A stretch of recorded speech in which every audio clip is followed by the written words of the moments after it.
Hello my loves, and welcome to my tutorial video on how to construct these beautiful pillow boxes. Now there are 6 designs in the kit, William Morris papers. I've got 3 of them here, and each design comes in 2 sizes, so you get these huge pillow boxes. Now this one's been cut out on my Cricut machine using the print then cut feature, so it's slightly smaller than the one that you will have if you cut by hand, and this one measures 4 inches by just under 6 inches. The smaller one measures 2 3/4 inches by 4 inches, and it is 1 inch deep, and this one is 1.5 inches deep. So there's your proportions if you're planning to put particular things in these. Ever so simple to make, ever so lovely. They open up, you may have seen these before, with one flap here, one flap there, and you can fit a surprising amount in them. Now the smaller of the 6 designs also comes with a matching gift card with this matching emblem on the front here, which has been left pale for you to either write on or to further embellish. So there you go, come with me and let's see how we make these lovely things. So here are a couple of the designs printed out. There are 6 designs in the kit, and all 6 designs come in the large size. These are a massive pillow box, and this smaller size, and the smaller size has a matching gift card on the page as well. No reverse printing. I'm keeping these white. If you've got something you want to reverse print that with, by all means go ahead. And I'm going to start off, I think I'm going to make the big one first of all to show you. I'm going to start off by making a crease down this straight edge here, and then using a ball end tool. You can use the back of a craft knife or something else suitable. I'm going to make a really firm line on my cutting mat, which has got a little bit of sponge to it. I'm going to keep that as even as I can. I'm going nice and slowly, and I'm also using quite a lot of pressure, and you want to go nice and slow so that you avoid slipping, and you can follow this line. You can't see it probably on the video, but it is there, and you'll be able to see it on your printout, and follow that, and there's 4 of them to do.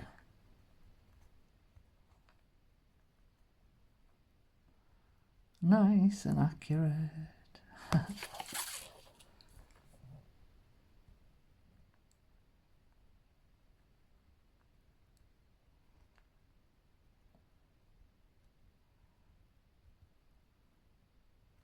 There we go, and they are your score lines. Now you're going to, if you've got nails, try not to get your nails involved because you don't want to damage the paper.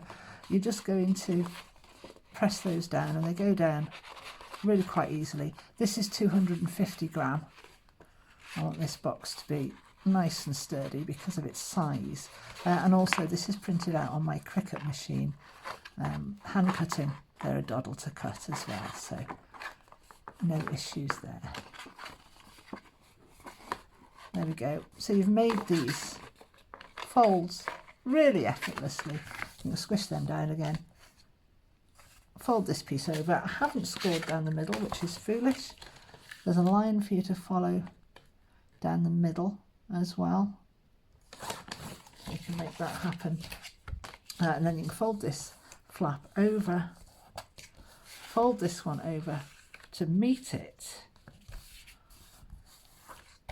and then using a tape runner or glue. Not often I use a tape runner, but I'm going to in this instance. Don't like them. There's a reason I don't like them. Look, it's messed up for me already. I'm not a fan of a tape runner, but I'm using it for speed here. There we go. I've got a little white line here, which I am going to ink over.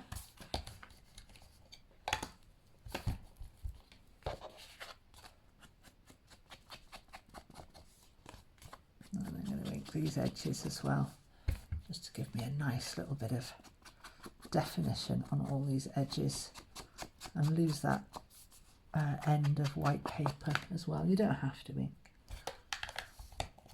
And then we can construct them.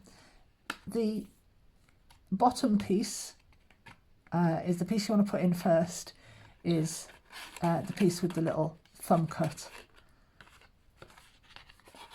And then the piece without the thumb cut just goes over the top. And there you have got a really nice, large pillow, 3D pillow box. It's lovely. Let's make the other one.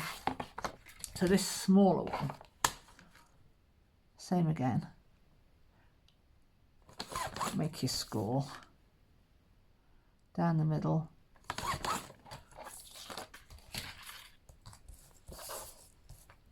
And with my little tool, like I say, the back of a craft knife is okay for this job. If you've got any of these, they're absolutely ideal.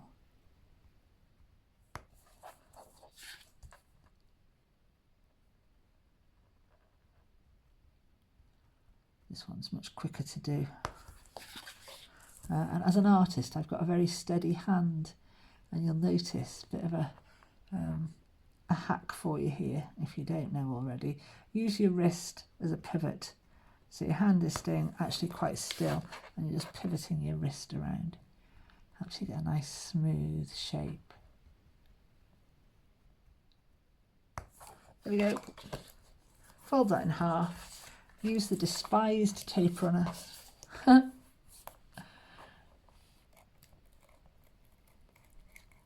I want to really love a tape runner because it would improve my workflow no end, but I just do not get on with them. See?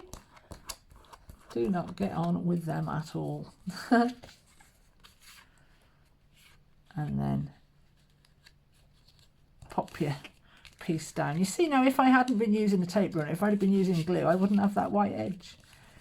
But there we go. Ink hides a multitude of sins.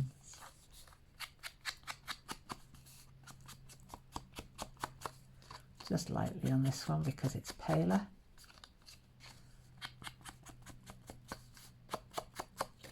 And the same again. Put your... Oh, I didn't reinforce these, did I, before I folded it? That was silly. But there, it still works. So fold in your the one with the thumb cut first, and then the other one.